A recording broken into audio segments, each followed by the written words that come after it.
தொடர்ந்து பார்க்குறோம். அம்பத்தூர்ல நீங்க பெரிய பெரிய பைப் எல்லாம் கொண்டு பைப் ராட் வச்சு அடிச்சிருக்காங்க.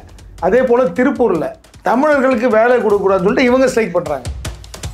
வட மாநில தொழிலாளர்கள் வந்தாலும் அவங்களுக்கு கட்டுப்பாடாக நீங்கள் எப்படி வச்சுப்பீங்க? எத்தனை பேர் டேட்டா இருக்கு? ஒருத்தன் ஒரு பாலியல் அத்துமீறல் பண்ண அந்த அவனை பிடிக்கிறது எத்தனை நாள் ஆச்சு? தமிழ்நாடு காவல்துறை தனிப்படை அமைச்சாங்க. காட்டுப்பள்ளி இந்த கப்பல் கட்டும் நிறுவனத்தில் போதையில் மாடிப்பள்ளி கீழே விழுந்து இறந்துருக்காரு. காவல்துறை போகும்போது கல்லெடுத்து எறிஞ்சு ரொம்ப அநியாயம் பண்ணியிருக்காங்க. ஒரு ரயிலில் ரிசர்வ் கம்பார்ட்மெண்ட்ல நம்மளால தமிழ்நாட்டில் பயணிக்க முடியுதா? சமீபத்தில் கும்மிடிப்பூர்ல ஒரு பாலியல் அத்துமீறல் நடந்தது. வட இந்தியர்கள் இதுல சரியா இருக்கிறதுனால இன்னைக்கு மிகப்பெரிய வணிக சந்தையை கைப்பற்றிட்டாங்க. ஒரு பிசினஸ் ஆரம்பிச்சு அதுல பெரிய டர்ன் ஓவர் பண்ணிட்டு அதை ஜிஎஸ்டி விட்டு அப்படியே போயிடுறாங்க அப்படின்ட்டு. இது யார் சொல்றாரு? மூர்த்தி அவர்கள் சொல்றாங்க. அப்போ எந்த அளவுக்கு கட்டுப்பாடற்ற வணிகத்தில் அவங்க இருக்கிறாங்க. யார் யாரெல்லாம் போலீஸ் மீது கல்வி சித்தாக்குறதுனால அவங்க எல்லாம் ரிமாண்ட் செய்யப்படும். எப்படி ஒரு சித்தால் இங்கே ஒரு 700-800 ரூபா சம்பளம் வாங்குறாங்களோ அதே போல வட இந்தியாவில் வந்து வரவங்களும் ஒரு 700-800 ரூபா வாங்குறாங்க. கண்டிப்பாக தமிழனுக்கு ஈக்குவலாக சம்பளம் வாங்க வந்துடுச்சு. தமிழ்நாடு வந்து கூடிய சீக்கிரம் பீகார்னு பேர் மாற்றப்படலாம், இல்லைனா யூபின்னு பேர் மாற்றப்படலாம். அந்த மாதிரி வாய்ப்புகள் தான் இருக்கு. புதிய சிந்தனை நேயர்களுக்கு வணக்கம். இன்றைய சிறப்பு நேர்காணலில் நம்முடைய இணைந்திருக்கும் சிறப்பு விருந்தினர் தமிழ்நாடு வியாபாரிகள் சங்க பேரவையின் மாநில ஒருங்கிணைப்பாளர் திரு அருண்குமார் அவர்கள். சார் வணக்கம். வணக்கம். வணக்கம். எப்படி இருக்கீங்க? நல்லா இருக்கேன். நீங்கள் எப்படி இருக்கீங்க? நல்லா இருக்கேன். வட மாநிலத்துடைய வருகை தமிழ்நாட்டுக்கு பெருசாக தேவைப்பட்டாலும் ஒரு பக்கம் இவ்வளோ பேர் வர்றாங்களே, இதனால தமிழ்நாட்டுக்கு பேராபத்தா அப்படிங்கிற ஒரு கேள்வி இன்னைக்கு எழுது. சமீபத்தில் இங்கோட அம்பத்தூர் பக்கத்தில் நினைக்கிறேன் ஒட்டுமொத்த வட மாநிலத்தில் சேர்ந்து போலீஸ் விரட்டினாங்க. நேற்று நைட்டு பார்த்தீங்கன்னா காட்டுப்பள்ளி இந்த கப்பல் கட்டும் நிறுவனத்தில் பணிபுரிகிற அந்த வடமாநில தொழிலாளி ஒரு ஆளே நாம் இருக்காரு. அந்த குடியிருப்பு பகுதியில் போதையில் மாடிப்பள்ளி கீழே விழுந்து இறந்துருக்காரு. சரியான சிகிச்சை அளிக்கப்படும் சொல்லி இன்னைக்கு ஒட்டுமொத்த வடமாநில தொழிலாளர்கள் இன்னைக்கு போராட்டத்தில் இறங்கியிருக்காங்க. அதுலேயும் பார்த்தீங்கன்னா காவல்துறை போகும்போது கல்லெடுத்து எறிஞ்சு ரொம்ப அநியாயம் பண்ணியிருக்காங்க. எப்படி பார்க்குறீங்க? அதாவது காவல்துறைக்கே பாதுகாப்பு இல்லாத சூழ்நிலை இன்னைக்கு நம்ம லைவில் பார்க்குறோம். சரிங்களா? காவல்துறை மாரி கல் வீசி தாக்குறாங்க. அதாவது நிறைய பேர்லாம் கிடையாது, ஒரு 80 பேர் கொண்ட வட மாநில தொழிலாளர்கள் காவல்துறை மீது கல் வீசி தாக்குற அளவுக்கு அவர்கள் தைரியம் எங்கே கொடுக்கப்பட்டது? அந்த விஷயம் வந்து 1-2 இருந்தால் பரவாயில்ல, தொடர்ந்து பார்க்குறோம். அம்பத்தூரில் நீங்கள் பெரிய பெரிய பைப்பெல்லாம் கொண்டு அடிச்சிருக்காங்க. அதே போல் திருப்பூரில் தமிழர்களுக்கு வேலை கொடுக்கக்கூடாதுன்னு சொல்லிட்டு இவங்க ஸ்ட்ரைக் பண்ணுறாங்க. திருப்பூரில் ராணிப்பேட்டை நல்லா தெரிஞ்சுங்க. வட இந்திய தொழிலாளர்கள் ஏன் தேவைப்பட்டனா தமிழ்நாட்டில் அடிப்படை தொழிலுக்கான ஒரு பற்றாக்குறை நிலவியது. அந்த நேரத்தில் வட மாநிலத்தில் தொழிலாளர் குறைந்த சம்பளத்தில் வந்தாங்க. ஆனால் தமிழர்கள் செய்த தப்பு என்னன்னு கேட்டிங்கன்னா அவர்களுக்கு எல்லை மீறிய உரிமைகளை கொடுத்தது. கண்டிப்பாக காலங்காலமாக மும்பை போன்ற பகுதிகளில் தமிழர் இருக்கிறாங்க, கர்நாடகாவில் தமிழர்கள் வேலை செய்கிறாங்க, கேரளாவில் வேலை செய்கிறாங்க. அங்கெல்லாம் நம்ம அடிப்படை உரிமைகளுக்கே இன்னும் போராடிட்டு இருக்கோம். ஆனால் தமிழ்நாட்டில் தமிழக காவல்துறையை கல் வீசி தாக்குறாங்க. அப்போ இது ஒரு பயமற்ற சூழ்நிலை உருவாயிருக்கு. ஒன்று சேர்ந்துறாங்க. சின்ன சின்ன பெண் குழந்தைங்களை கையை பிடிச்சி இழுக்கிறாங்க. சமீபத்தில் கும்மிடிப்பூர்ல ஒரு பாலியல் அத்துமீறல் நடந்தது. அது யாருன்னு கண்டுபிடிக்க முடியல. அப்போது இவர்களை வரைமுறைப்படுத்துறது எப்படி? ஓகே, அப்படி ஒரு கேள்வி எழுது. இவங்களுக்கு இவ்வளோ தைரியம் எப்படி கிடைக்குது? அப்போ காவல்துறை வந்து அப்பாவி ஆளை போட்டு மிதிக்கிறது, கையை உடைக்கிறது, காலை உடைக்கிறது, அதெல்லாம் நம்ம ஊடகங்களில் பார்க்குறோம். சரிங்களா?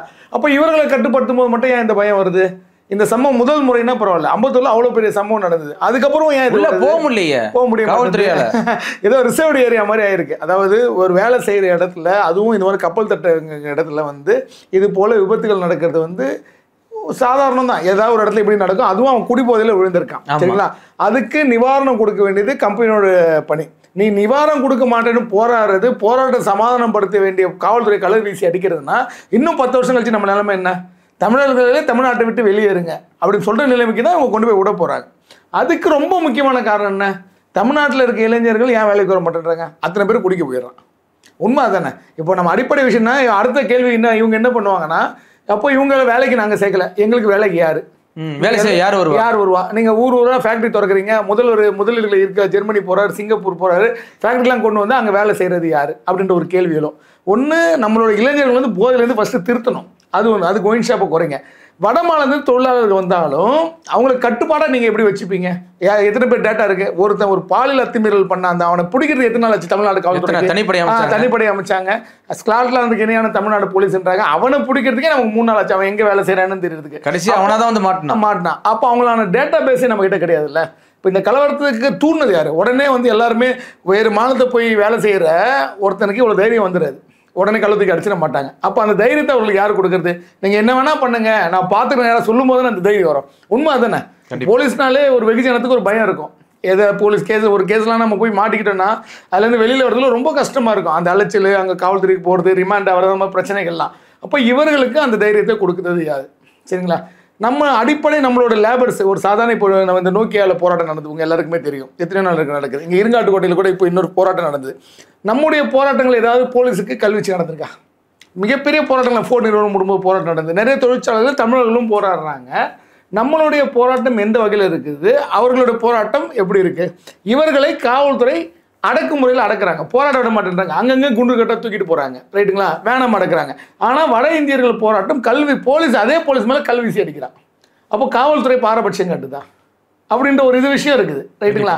அப்போ காவல்துறைக்கு ஐஎஸ்ல உளவுத்துறையில் தகவல் வராதா? நேற்று நைட்டு இந்த மாதிரி ஒரு பிரச்சனை நடந்திருக்கு, காலையில் போராடணும்னு உளவுத்துறைக்கு தகவல் வராதா? அப்போ போலீஸ் துறையோட தோல்வியாக தான் நம்ம இதை பார்க்குறோம். ஆனால் இந்த விஷயத்தில் வட மாநிலத்திலாம் ஒன்று சேர்ந்துறாங்களே எப்படி? வேறு வழி கிடையாதுல்ல. அங்கேருந்து இங்கே வந்து அவங்க மைனாரிட்டி, சரிங்களா? தமிழர்கள் எழுச்சி வாங்கினா அவனுக்கு எல்லாருக்குமே நல்லா தெரியும். பொதுவாக அப்படி தானே சொல்கிறாங்க. தமிழ்நாட்டில் வந்து என்ன வேணால் பண்ண முடியல உங்களால், சரிங்களா? நம்மளால் எது அடிப்படை உரிமை கூட வெளி மாநிலம் நம்மளால் பண்ண முடியல. இங்கே தமிழ்நாட்டில் வந்து அவங்களால என்ன வேணால் பண்ண முடியுதுல்ல. ஏன்னா சின்ன சின்ன பொண்ணுங்களை கையை பிடிச்சி இழுக்க முடியுது, எதனாலும் சண்டை போட முடியுது, தைரியமாக பேச முடியுது, ஓகேங்களா? அவர்களுக்கு ஆதரவாக தானே அரசு சட்டம் எல்லாமே இருக்கிற மாதிரி இருக்குது. அவர்களை ஒரு வரைமுறைப்படுத்த கூட முடியல. நடுநடுவில் அறிக்கை வருது, அவங்களோட ஆதார் கார்டுகளை வாங்கி வைங்க, அவங்க அட்ரஸில் வாங்கி வைங்கன்ட்டு.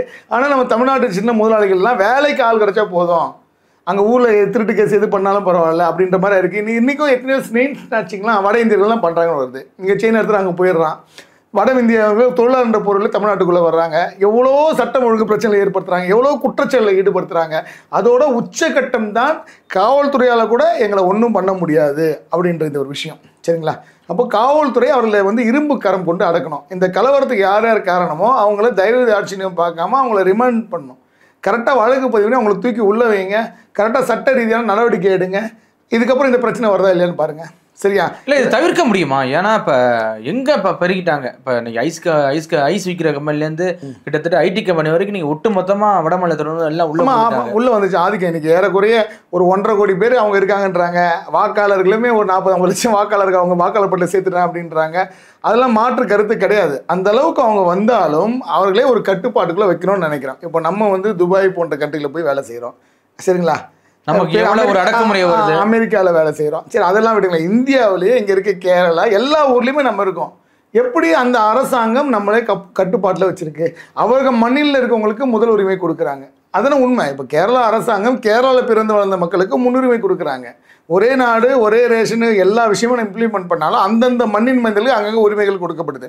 ஆனால் தமிழ்நாட்டுக்கு மட்டும்தான் வந்தாரே வாழ வைங்க, அதில் மாற்று கருத்தில் நம்ம வாழ இப்போ மாற்று கருத்தே இல்லை. ஆனால் அவர்கள் நம்மை அடிமையாக்கக்கூடாது.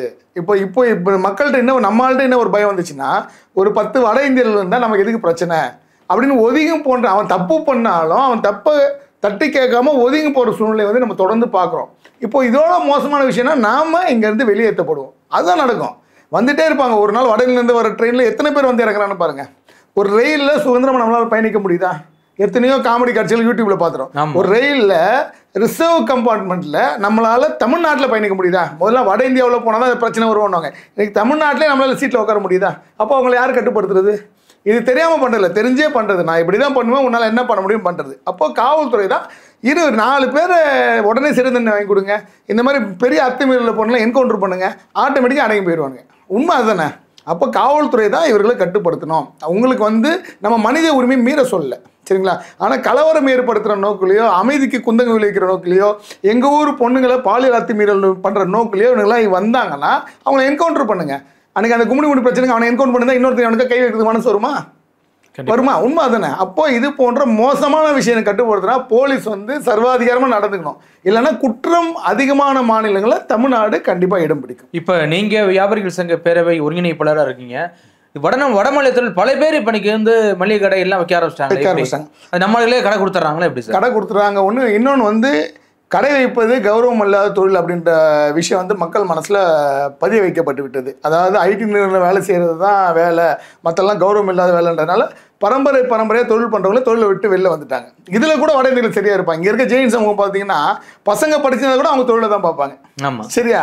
ஆனால் நம்ம தமிழ்நாட்டுக்காரங்க தான் அது வந்து கௌரவம் இல்லாத விஷயம்னு சொல்லிட்டு, என் பையன் இன்ஜினியரிங் படிச்சிட்டான், என் பையன் பிகாம் படிச்சிட்டான், எம்காம் படிச்சிட்டான், அவன் எப்படி கடையை பார்ப்பான் அப்படின்னு சொல்லிட்டு கடையில் 1 லட்ச ரூபா வருமானம் வரும், அதை விட்டு 15 ரூபாய்க்கு ஸ்விக்கியில் ஜொமேட்டோவில் வேலை செய்வானுங்க, எங்கேயோ போயிட்டு 30 ரூபாய்க்கு வேலை செஞ்சுட்டு இருப்பானுங்க. அப்போது இந்த விஷயத்தை பயிரிலேருந்து வெளியில் வரணும். எந்த தொழிலும் கௌரவம்ட்டு. ஆனால் வட இந்தியர்கள் இதில் சரியாக இருக்கிறதுனால இன்றைக்கி மிகப்பெரிய வணிக சந்தையை கைப்பற்றிட்டாங்க. முதல்ல வந்து நகை கடை மட்டும்தான் வட இந்திய ராஜஸ்தான்காரர் இருப்பான். அதுக்கப்புறம் ஹார்ட்வேர்ஸ் வந்தாங்க, எலக்ட்ரிக்கல்ஸ் வந்தாங்க, இன்றைக்கி சின்ன சின்ன மளிகை கடையில் கூட பொட்டலம் கட்டுறானுங்க.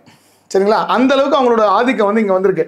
பண்ணுறது அத்தனை செகண்ட் பிஸ்னஸ் தொழிலும் வட இந்தியர்கள் தான் பண்ணுறாங்க. சமீபத்தில் கோயம்பேட்டில் உண்மை சம்பவம், கோயம்பேட்டில் இந்துஸ்தான் லீவர் நிறுவனம் வந்து ஒரு கடையில் ரைட் பண்ணுறாங்க. சரியா? அப்போ நான் அங்கே போயிருந்தேன். என்ன பிரச்சனை, ஏது ரைட் பண்ணுறேன்னு போட்டுன்னா, இங்கே தயாரிக்கப்படுற பொருளுக்கு பதில் நேபாளில் தயாரிக்கப்படுற பொருளை இங்கே வச்சு வித்துட்டு இருக்கான். பேக்கெட் எல்லாம் ஒரே மாதிரி தான் இருக்கும். ஓகேவா?